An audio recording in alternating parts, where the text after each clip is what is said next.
I thought I was just being paranoid, but look at this. I shoved my phone into my husband's face, my hands shaking. The nanny cam footage showed my sister-in-law Lisa passed out on our couch, while my 4-year-old daughter Emma wandered out to the backyard pool alone. She could have drowned, Mark, while your sister was sleeping off who knows what. My name is Riley Anderson, and at 35, I never imagined I'd be fighting with my husband over something so serious. Mark and I had built what I thought was a perfect life. Good jobs, a beautiful home in suburban Boston, and our precious Emma. When my sister-in-law moved back to town and offered to watch Emma 3 days a week, it seemed like the perfect solution to our childcare needs. That was until I started noticing things weren't quite right. Lisa's going through a rough time, Mark said, running his hands through his hair. The divorce hit her hard. She probably just took a sleeping pill or something. I couldn't believe what I was hearing. A sleeping pill? While watching our 4-year-old? Emma was alone by the pool for 12 minutes before Lisa woke up. And what about the strange men she keeps bringing to our house during her babysitting days? Mark's face reddened. They're probably just friends helping her through this difficult period. Friends who raid our medicine cabinet? Who leave empty beer cans in our trash? Last week, Emma told me one of them was playing doctor with Lisa in our guest room, while she was supposed to be watching our daughter. The nanny cam had been my last resort. After weeks of finding evidence of Lisa's inappropriate behavior, empty wine bottles hidden in the trash, mysterious pills scattered under the couch, strange men's belongings left behind, I knew I needed proof. What I captured was worse than I imagined. I want her gone, I said firmly.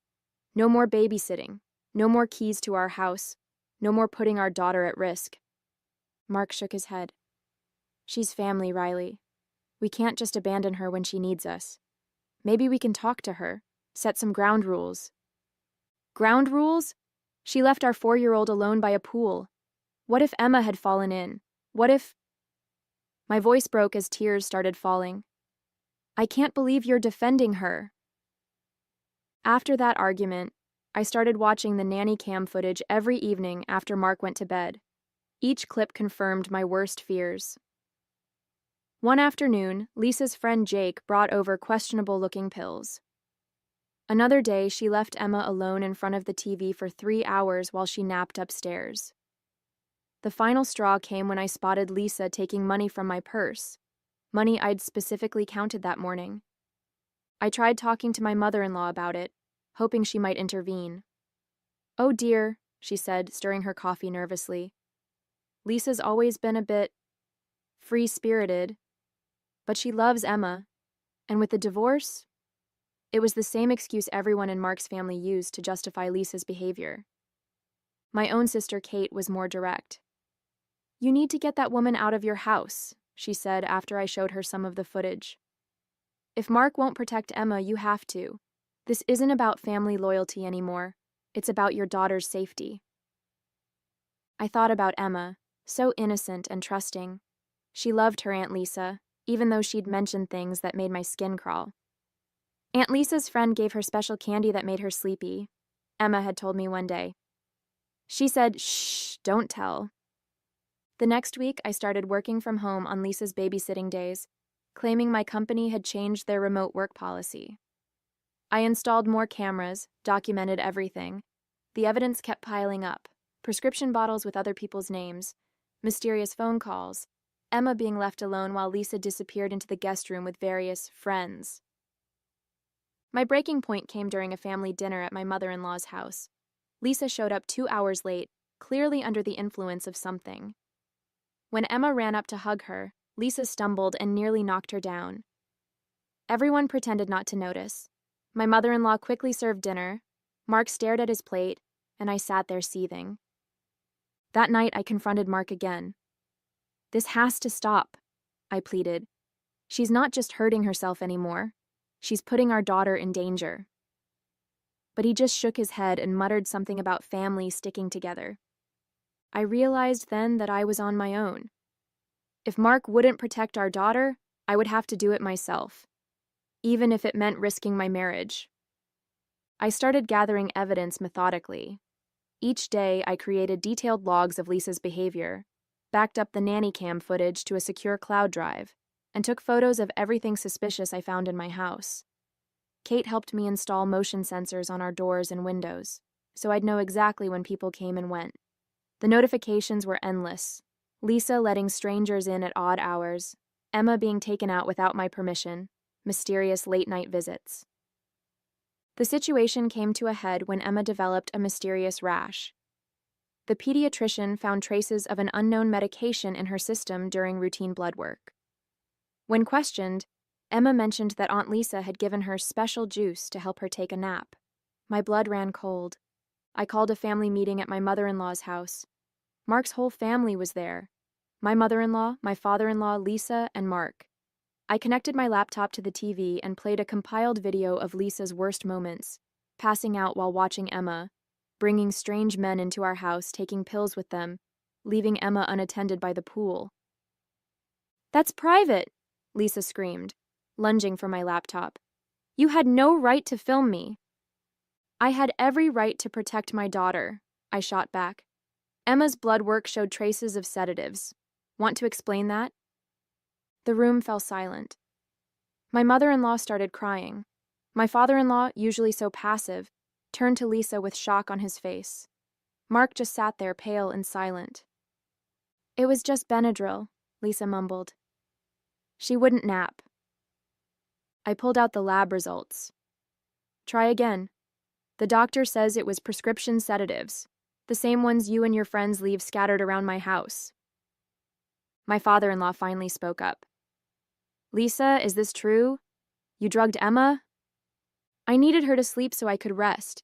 Do you know how hard it is watching a kid all day when you're going through a divorce?" I turned to Mark, who still hadn't said a word. "I'm done. Either Lisa goes or Emma and I do. Your choice." The silence that followed felt endless. Mark looked between his sister and me, tears in his eyes. But I wasn't backing down. Not this time. Not with Emma's safety at stake. 2 days after the family meeting, I came home from work early to find Lisa trying to get into our house.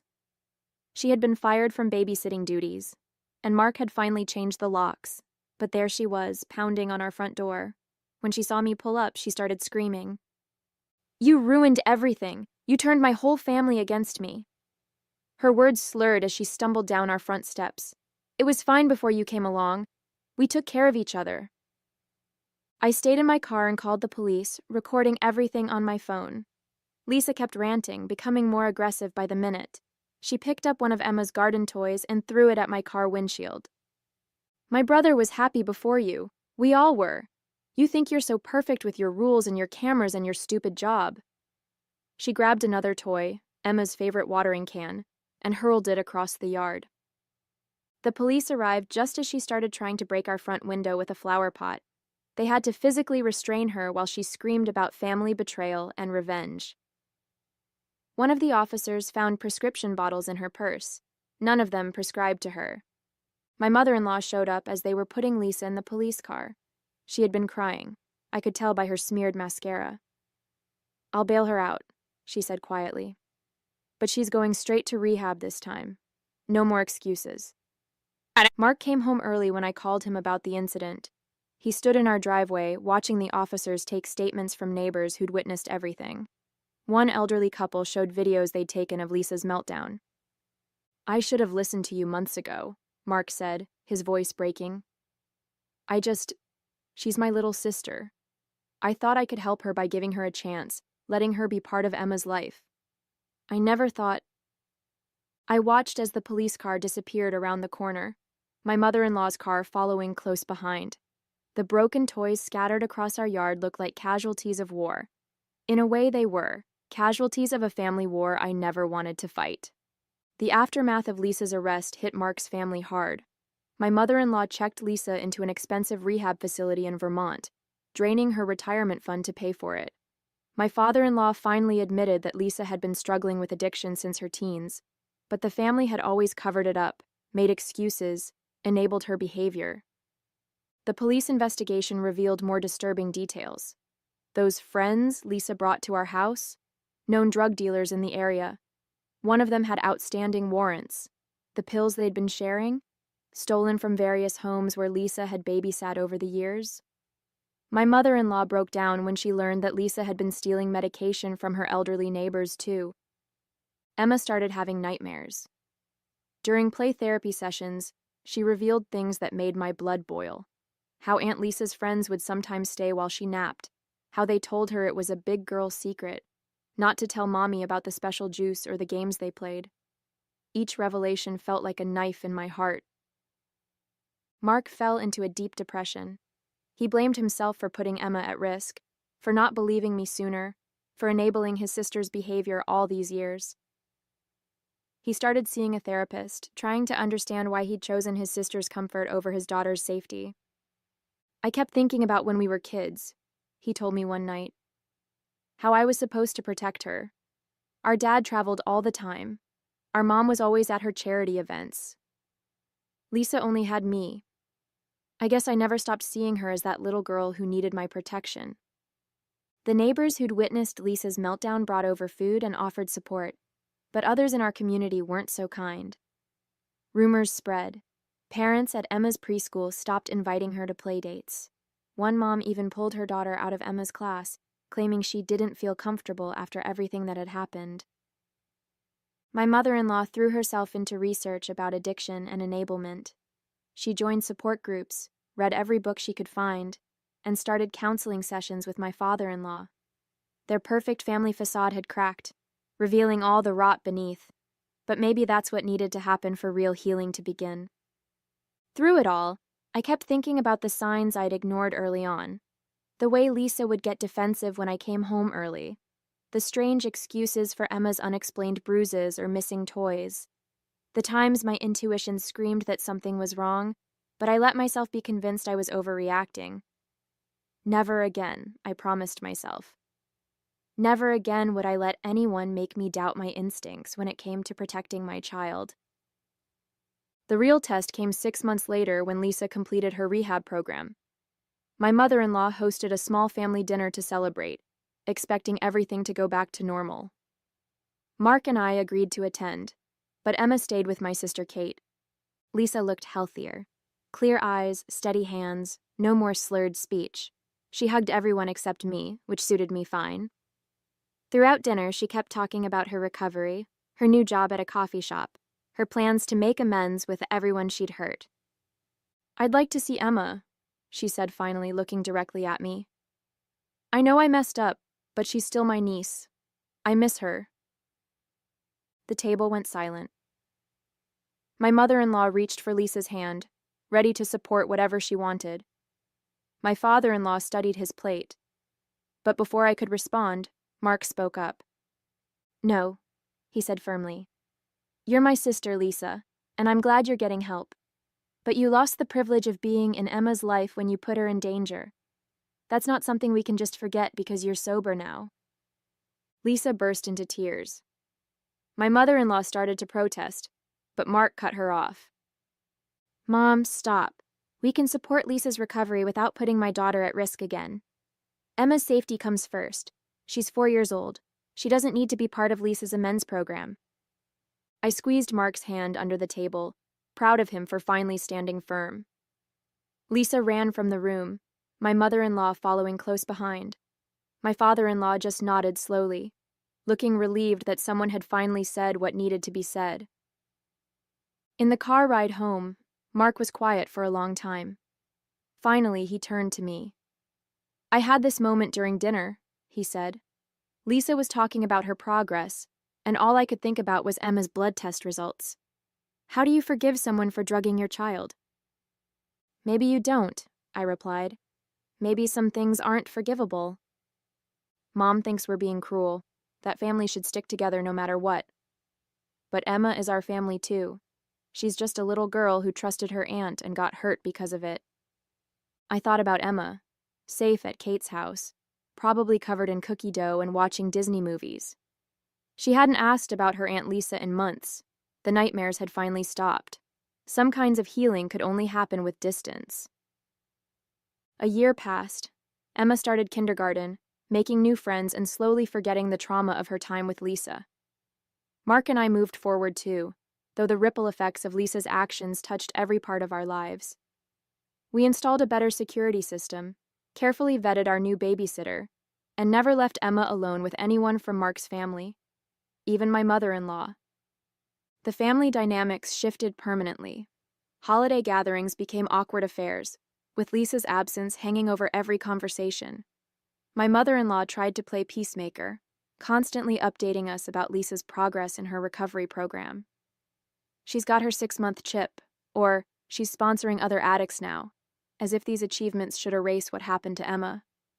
My father-in-law surprised everyone by becoming our strongest ally. He started attending therapy himself, working through his guilt about ignoring Lisa's addiction for so many years. During one Sunday dinner, he pulled me aside. I enabled her just like everyone else, he admitted. Every time she got in trouble, I threw money at the problem, paid off her debts, hired lawyers, funded her fresh starts in new cities. I thought I was helping, but I was just making it easier for her to avoid consequences. The hardest part was watching Emma process everything in her own way. During a play therapy session, she drew a picture of our family: Mark, me, her grandparents, even the dog. But no Aunt Lisa. When the therapist asked about it, Emma shrugged and said, "Auntie Lisa was not nice. She did bad things. I don't want to play with her." Mark struggled with guilt, especially when mutual friends or relatives accused us of being too harsh. "She's your sister," they'd say. "Everyone deserves a second chance." But they hadn't seen the nanny cam footage. They hadn't sat through Emma's nightmares or therapy sessions. They hadn't found strange pills mixed in with their child's vitamins. One morning, I received a letter from Lisa. She'd written it as part of her 12-step program attempting to make amends. She apologized for endangering Emma, for betraying our trust, for letting her addiction hurt an innocent child. The letter seemed sincere, but it didn't change anything. Some bridges, once burned, can't be rebuilt. My mother-in-law still pushed for reconciliation. "Lisa's doing so well now," she'd plead. "She's been sober for a year. She has a steady job, a new apartment. She misses Emma so much." But Mark and I stood firm. Lisa's recovery was her journey. It didn't require Emma's participation. We found support in unexpected places. Other parents who dealt with addicted family members reached out to share their stories. My sister Kate became Emma's favorite aunt, filling the void Lisa left with love and appropriate boundaries. Even some of Mark's cousins admitted they'd been worried about Lisa's behavior for years, but had been afraid to speak up. Through it all, Mark and I grew stronger as a couple. The crisis that could have broken our marriage instead taught us to present a united front, to trust each other's instincts, to put our daughter's well-being above everyone else's feelings. We learned that sometimes protecting your child means making difficult, unpopular decisions. At Emma's 6th birthday party, the contrast between past and present hit me hard. Instead of Lisa passed out on our couch, we had responsible adults supervising pool activities. Instead of mysterious friends wandering through our house, we had parents chatting and children laughing. Emma was thriving, surrounded by love and appropriate boundaries. My mother-in-law didn't attend the party. She was visiting Lisa at her new place in Vermont. My father-in-law came alone, bringing Emma a handmade dollhouse he'd spent months crafting. When Emma hugged him tight and called him the best grandpa ever, I saw tears in his eyes. Later that evening, after the party wound down, he helped us clean up. "Lisa asked about Emma again," he said quietly, collecting paper plates. "She's got a new therapist who thinks family reunification would help her recovery." "That's not happening," Mark replied, his voice firm but tired. We'd had this conversation so many times. "I know," my father-in-law said, surprising us both. I told her the same thing. Her recovery has to be about her, not about getting access to Emma again. Some things can't be undone. That night, looking through party photos, I found one that made me pause. Emma was standing by her birthday cake, beaming at the camera, surrounded by her new friends from kindergarten. She looked so different from the anxious, clingy child she'd been during the months Lisa watched her. The nightmares had stopped. She no longer feared being left alone. She trusted her new babysitter, a retired teacher we'd carefully vetted. Mark noticed me studying the photo. Sometimes I wonder if we're too hard on Lisa, he admitted. Then I remember finding those pills in Emma's juice cup, or watching the nanny cam footage of Emma wandering alone by the pool. Being sober doesn't erase what happened. My sister Kate, who'd stayed to help clean up, overheard us. You know what they say in Al-Anon? You didn't cause it, you can't control it, and you can't cure it. Lisa's addiction isn't your responsibility. Protecting Emma is. That wisdom stuck with me. We hadn't caused Lisa's addiction or her poor choices. We couldn't control her recovery journey, and we certainly couldn't cure her by sacrificing Emma's safety and well-being. The only thing we could control was how we moved forward as a family. My mother-in-law still sends us regular updates about Lisa's progress, probably hoping we'll change our minds. Lisa has 2 years of sobriety now. She works at a recovery center, helping other addicts. She's making amends where she can. But some doors have to stay closed. Some boundaries have to remain firm, especially when a child's safety is involved. Emma rarely asks about her Aunt Lisa anymore. When she does, we're honest in age-appropriate ways. Aunt Lisa made choices that weren't safe for you, we explain. We're glad she's getting help, but our job is to keep you safe. 3 years after Lisa's meltdown in our front yard, Emma started 3rd grade. During a school project about family trees, she drew our family with a small note next to Lisa's name. Lives far away because she was sick and made unsafe choices. Her teacher called us, concerned, but we explained the situation. She commended our honesty with Emma. My father-in-law framed that family tree drawing and hung it in his workshop. When my mother-in-law complained about it, he stood his ground. This is our reality, he told her. We can't pretend the past didn't happen just because it's uncomfortable. Mark found his own peace through a support group for siblings of addicts. He learned that loving someone doesn't mean enabling them, that boundaries aren't punishment, and that protecting his child from an unsafe situation isn't betrayal. It's parenting. Life settled into a new normal. We created traditions to replace the old ones that revolved around Lisa. Sunday dinners happened at our house instead of my mother-in-law's. Holiday celebrations became smaller but more peaceful. Emma bonded deeply with my sister Kate, who showed her what a healthy aunt-niece relationship should look like. The security cameras stayed up, but we rarely checked them anymore. The extra locks on our doors became routine rather than reminders of past trauma. Emma's therapy sessions went from weekly to monthly to as needed. Slowly, steadily, our family healed, not by pretending the wound never happened, but by acknowledging it and learning from it. Last summer at a family wedding, we ran into Lisa. She'd been invited by a mutual cousin who didn't know the full story. Emma gripped my hand tight but didn't hide behind me like she might have done before. Lisa kept her distance, respecting the boundaries we'd set. She looked healthy, clear-eyed, and seemed to understand that some consequences last longer than active addiction. My mother-in-law tried to orchestrate a reunion, but Mark shut it down immediately. She finally stopped pushing after my father-in-law pulled her aside. The kids are grown now, he told her. Let them make their own choices about family. Some relatives still call us harsh or unforgiving. They point to Lisa's recovery as proof that people can change. And they're right, people can change. But change doesn't erase consequences, and forgiveness doesn't require restoration of trust. Sometimes love means keeping firm boundaries, even when it hurts. Emma grew into a confident, secure child who understands that adults should never ask her to keep secrets, that her safety matters more than anyone's feelings, and that it's okay to say no to family members who make unsafe choices. These weren't lessons we wanted her to learn so young, but they're lessons that will serve her well. Mark and I learned our own lessons about standing firm together, trusting our instincts, and putting our child's well-being first. We discovered that family isn't just about blood. It's about choices, boundaries, and respect. Sometimes protecting the family you've built means stepping back from the family you were born into.